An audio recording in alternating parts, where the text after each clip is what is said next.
Introducción a la física. Construcción al conocimiento. Al inicio del estudio de la física, es importante activar nuestros conocimientos previos, formular preguntas, explorar ideas y relacionar lo que ya sabemos con lo que vamos a aprender. Esto nos ayuda a comprender mejor los fenómenos naturales y a construir nuevos aprendizajes significativos. Nos haríamos preguntas como ¿qué es la física? ¿Dónde vemos la física en nuestra vida diaria? ¿Y por qué es importante estudiar la física? Tus ideas y preguntas son el punto de partida para construir nuevos conocimientos. Explora, cuestiona y aprende. La física ha evolucionado a lo largo de la historia gracias a la curiosidad y al ingenio humano. En la antigüedad, filósofos como Tales y Aristóteles intentaron explicar los fenómenos naturales. En el Renacimiento, Galileo Galilei aplicó la observación y el experimento al estudio del movimiento. Isaac Newton formuló las leyes del movimiento y la gravitación universal en el siglo XVII, unificando la física clásica. En el siglo XIX, Maxwell desarrolló la teoría del electromagnetismo. En el siglo XX, con Planck y Einstein y otros científicos, nació la física moderna, que revolucionó nuestra comprensión del universo a nivel atómico y subatómico. ¿Qué es la física? La física es la ciencia que estudia las propiedades de la materia y la energía, así como las leyes que rigen su interacción y transformaciones. Su objetivo es explicar cómo funciona el universo. Estudio de la física. La física se estudia a través de la observación de fenómenos, formulación de hipótesis, experimentación, análisis matemático, explicación de leyes, comunicación de resultados. Física en nuestra vida cotidiana. Nuestro diario vivir está inmerso en actividades físicas sin darnos cuenta. Acá traemos 4 ejemplos para que nosotros podamos describir cómo la física interviene en nuestro diario.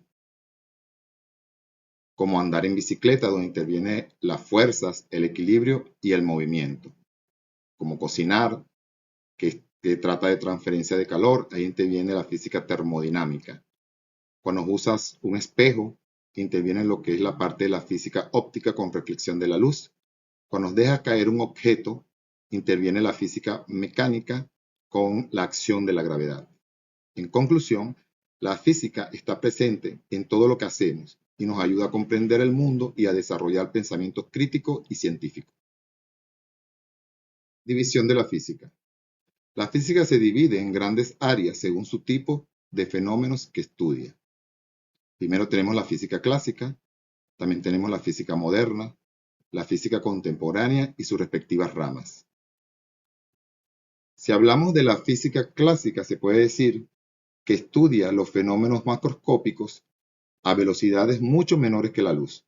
Sus principales ramas son la mecánica, la óptica, la acústica, la termología y la electromagnética. La física mecánica estudia lo que es la parte cinemática, que estudia el movimiento de los cuerpos sin tener en cuenta la fuerza que lo produce, la dinámica, que estudia el movimiento de los cuerpos tomando en cuenta la fuerza que lo produce, y la estática, que estudia los cuerpos en reposo. La física óptica estudia la luz y su comportamiento. La acústica estudia el sonido y las ondas sonoras. La termología estudia el calor, la temperatura y sus efectos. La electromagnética estudia la electricidad, el magnetismo y la luz. Tenemos también la física moderna, que surge al principio del siglo XX para explicar fenómenos que la física clásica no podía. Ahí interviene la mecánica cuántica y la mecánica relativista. La mecánica cuántica estudia el comportamiento de la materia y la energía a escala atómica y subatómica. La mecánica relativista estudia los fenómenos a velocidades cercanas a la de la luz y la relación entre el espacio, tiempo y masa. También tenemos la física contemporánea, que es la evolución de la física moderna y se enfoca en los fenómenos más complejos del universo. Ahí interviene la física de las partículas, la cosmología y la tecnología cuántica y materiales avanzados. La física de las partículas estudia las partículas elementales y sus interacciones. La cosmología estudia el origen, evolución y estructura del universo. La tecnología cuántica y materiales avanzados desarrollan nuevas tecnologías basadas en principios cuánticos y materiales con propiedades extraordinarias.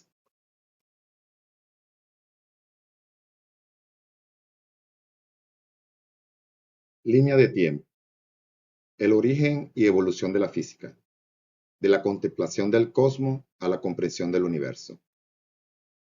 Acá podemos observar los tres momentos más relevantes de la física. Hablamos de tres momentos porque lo que es la física de la antigüedad está un poco enlazada con lo que es la física clásica, ya que en la física antigüedad fue donde hicieron sus primeras investigaciones sobre la física y tuvo a cargo de las ideas filosóficas, que se relacionó a trabajos sin experimentación sistemática. Luego, en el siglo XVII, entra en acción la física clásica con Galileo y Newton, con el movimiento y gravedad. En el siglo XX ya se introduce lo que es la física moderna con Einstein y su teoría de la relatividad y física cuántica. Luego se procede a lo que es la física contemporánea o física aplicada, donde se trabaja con la tecnología, la energía, la medicina y la investigación espacial. La física ha avanzado gracias a la observación, experimentación y uso de las matemáticas. Desde el geocentrismo hasta la física cuántica, la física ha sido una búsqueda insaciable por comprender las leyes que rigen la naturaleza. Cada generación construye sobre los hombros de los anteriores. O sea, todas esas etapas fueron importantes para llegar a la física de hoy, física contemporánea o física aplicada. Física clásica. Como se dijo anteriormente, la física clásica engloba lo que es la física antigua o finales de la física antigua, en el cual fue estudiada por los filósofos griegos como Aristóteles y Claudio Bartolomé, y dando paso a lo que era la física clásica. ¿Okay? Si hablamos de esta física antigua, vamos a tener a Aristóteles entre los años 384 y 322 a.C., donde él propone el modelo geocéntrico, que él decía que la Tierra era el centro del universo y los demás cuerpos celestes giraban alrededor de ella. Luego, Claudio Bartolomé, en el año 100 y 170 después de Cristo, desarrolló el modelo geocéntrico con epiciclos para explicar el movimiento de los planetas. O sea, certifica lo que es la teoría de Aristóteles, que la Tierra era el centro del universo. Luego se da paso a lo que es la física clásica con Nicolás Copérnico entre el año 1473 y 1543, donde él propuso el modelo heliocéntrico, echando por tierra la teoría de Aristóteles y Claudio Bartolomé. Él decía o certificó que el Sol no era el centro, que la Tierra no era el centro del universo, sino que era el Sol, y que los planetas giraban alrededor del Sol, no de la Tierra. Luego, entre el año 1564 y 1643, Galileo Galilei, con el telescopio, observó los cielos y definió el heliocentrismo, padre de la física moderna. Isaac Newton, entre el año 1642 y 1727, formuló las leyes del movimiento y la gravitación universal, unificó el cielo y la tierra. Física moderna. Entre los años 1900, mediados del siglo XX, hubieron varios científicos que se interesaron en el estudio de lo que era la evolución de la física, en este caso la física moderna. Entre ellos tenemos a James Clerk Maxwell, entre los años 1831 y 1879. Él unificó la electricidad, el magnetismo y la luz en las ecuaciones de Maxwell. La luz es una onda electromagnética, eso definió Maxwell. ¿Okay? Luego tenemos a Marie Curie, entre los años 1867 y 1934, pionera en el estudio de la radioactividad y descubrió el polonio y el radio.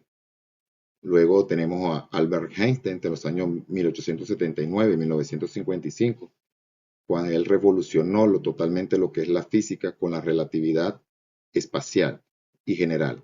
Explicó el efecto fotoeléctrico. Y luego, entre los años 1885 y 1962, tenemos a Niels Bohr. Él propuso el modelo atómico cuántico, donde los electrones ocupan niveles de energía definidos.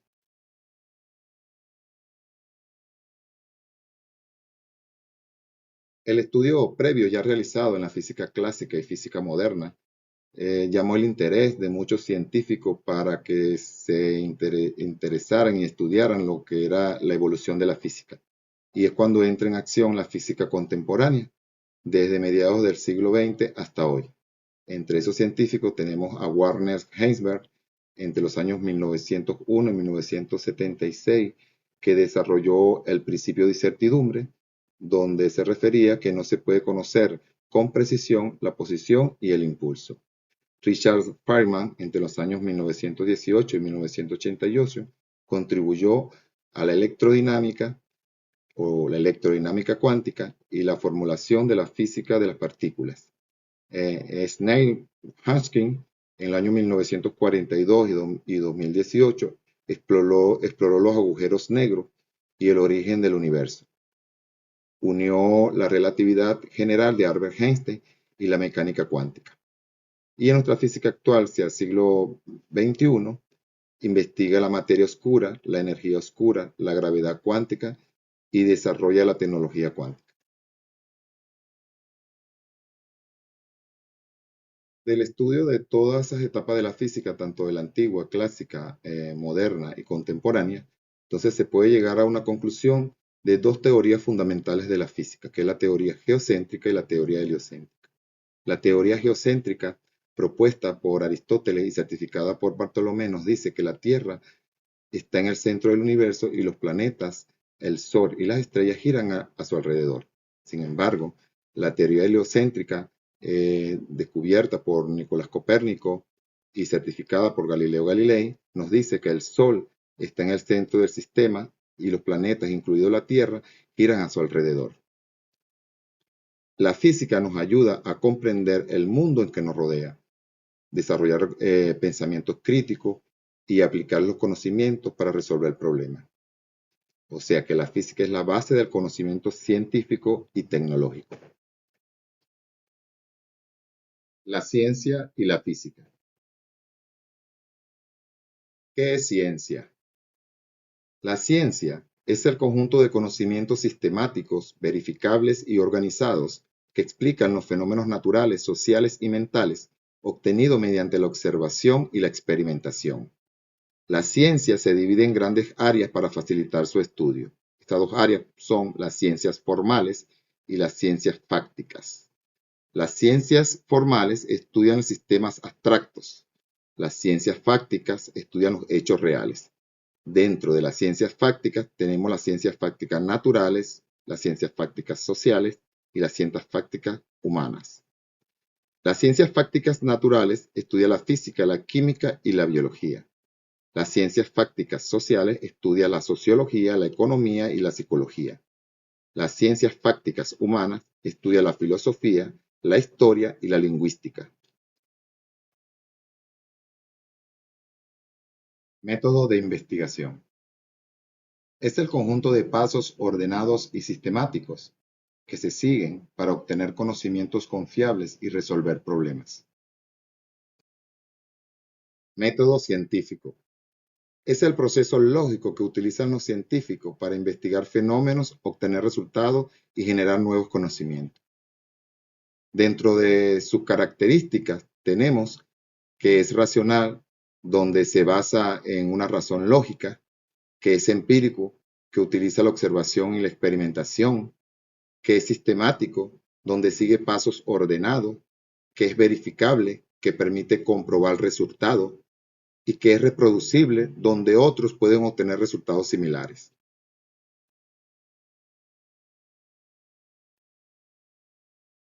Relación del método científico y la física.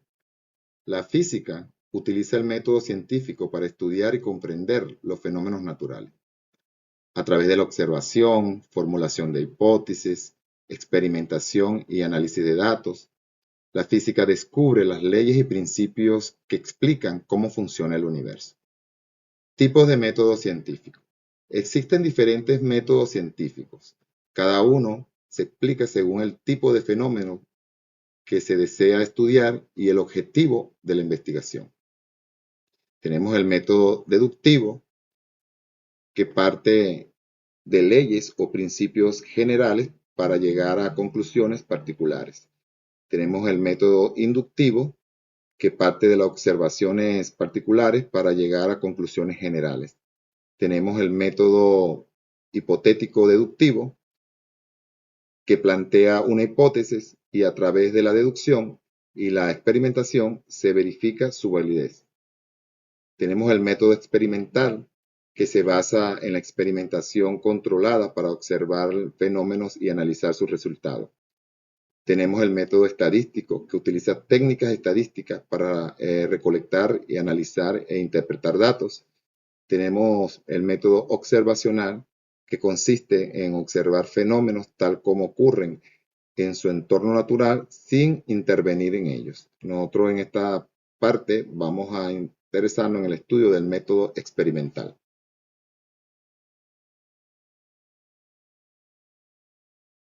Método científico experimental. Es una variante del método científico que se basa en la experimentación controlada para observar causas y efectos, especialmente en las ciencias naturales. Etapas del método científico experimental. Son los pasos que se siguen para investigar de manera ordenada.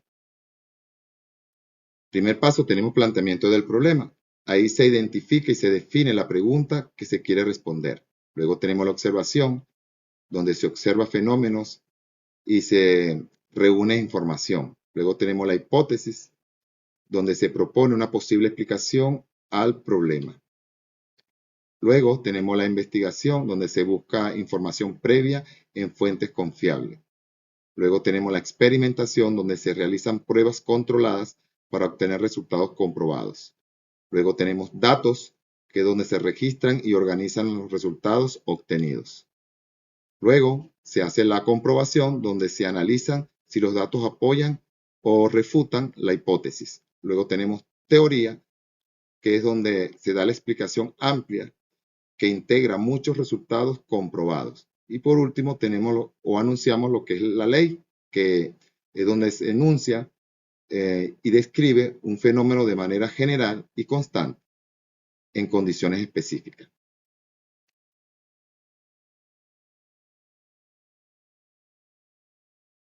Acá tenemos un ejemplo de la aplicación del método científico experimental en un problema. El problema es que una pregunta sobre si la luz solar afecta el crecimiento de las plantas. Vamos a seguir todos los pasos que se deben llevar para poder hacer un estudio por el método científico. El primer punto es el planteamiento del problema. Ahí se identifica y se define la pregunta que se quiere responder. ¿Okay? La respuesta a la pregunta, o sea, al problema, con respecto al punto 1, que es planteamiento del problema, viene siendo la siguiente. queremos saber si la cantidad de luz solar influye en el crecimiento de las plantas. Luego pasamos al siguiente punto, que es la observación. Ahí se observa que algunas plantas crecen más que otras. La respuesta sería: en el jardín, las plantas que reciben más luz solar parecen ser más altas y tener más hojas. Luego tenemos la hipótesis, que ahí se propone una posible explicación al problema. La respuesta sería: si las plantas reciben más luz solar, entonces crecerán más. Luego pasa al siguiente punto, que es la investigación. Ahí se busca información sobre la fotosíntesis y cómo la luz influye en el crecimiento de las plantas. La respuesta sería: la luz solar permite que las plantas hagan fotosíntesis, produciendo energía para crecer. ¿Okay? Luego pasaríamos al punto 5, que es la experimentación. Ahí se colocan dos plantas idénticas, una con luz solar constante y otra en oscuridad parcial, manteniendo todo lo demás igual, porque es una experimentación. Luego de la experimentación tendríamos como respuesta que las dos plantas se cuidan igual, agua, suelo y maceta, pero reciben diferente cantidad de luz. Pasaríamos al punto 6, que es datos. Ahí se mide la altura de las plantas durante 4 semanas. La respuesta sería que se registra las alturas en centímetros por cada semana en la tabla. Luego pasaría al punto 7, que es la comprobación. Se analizarían los datos para ver si apoyan la hipótesis. La respuesta sería que sí, que las plantas con más luz creció más en las 4 semanas. Luego pasaríamos a la teoría, que ahí se forma una explicación amplia basada en los resultados y en el conocimiento previo. La respuesta sería: la luz solar permite la fotosíntesis y que produce energía para el crecimiento de las plantas. ¿Okay? La luz solar permite la fotosíntesis y que produce energía para el crecimiento de las plantas. Eso sería nuestra base teórica. ¿Okay? Y luego entraríamos al último punto, que es el punto 9, que es la ley. Ahí se enuncia una regla general basada en muchos resultados. Una de las respuestas sería que en condiciones adecuadas, a mayor cantidad de luz solar, mayor crecimiento de las plantas. Y aquí tendríamos un sencillo ejemplo de un problema aplicándole lo que es el método científico experimental. Acá se dejaría una actividad propuesta con un problema para que se le pueda aplicar el método científico experimental. El problema sería: ¿qué tipo de agua fría, tibia o caliente disuelve más rápido el azúcar? Acá tienen los 9 puntos, o el procedimiento de 9 puntos que se debe seguir para poder resolver este problema por el método científico experimental, cada punto con las preguntas que nos deberíamos hacer para poder tener la respuesta a cada planteamiento. Por ejemplo, en el planteamiento del problema sería: ¿qué problemas deseas investigar? En la observación sería: ¿qué observas al mezclar azúcar en agua a diferentes temperaturas? En la hipótesis sería: ¿qué crees que sucederá? Formula una posible explicación. En la investigación sería: ¿qué información necesitas consultar antes del experimento? En la experimentación sería: ¿cómo vas a realizar el experimento? Describe los materiales y el procedimiento. En los datos sería: ¿qué datos registraste durante el experimento? En la comprobación serían 2 preguntas: ¿los resultados apoyan tu hipótesis? ¿Y qué muestran tus datos? En la teoría sería una pregunta que sería: ¿qué explicación puedes elaborar con los resultados obtenidos? Y en el punto 9, que es la ley, serían 2 preguntas, que la primera sería: ¿qué conclusión general podrías establecer? Y la segunda sería: ¿se puede enunciar algún principio general? Bueno, acá fácil lo que es esta actividad para que se desarrolle por medio del método científico experimental la solución de referido problema. Como conclusión al tema visto, podemos decir que el método científico permite investigar de manera ordenada para obtener conocimientos confiables. Sus etapas ayudan a comprender fenómenos, resolver problemas y mejorar nuestra vida cotidiana. Como recomendaciones al realizar el método científico, debemos tener en cuenta que debemos observar atentamente los fenómenos. Debemos formular bien las preguntas que sean totalmente claras. debemos hacer un registro adecuado de los datos y debemos hacer un análisis bien completo y concreto de resultados para así llegar a una buena conclusión.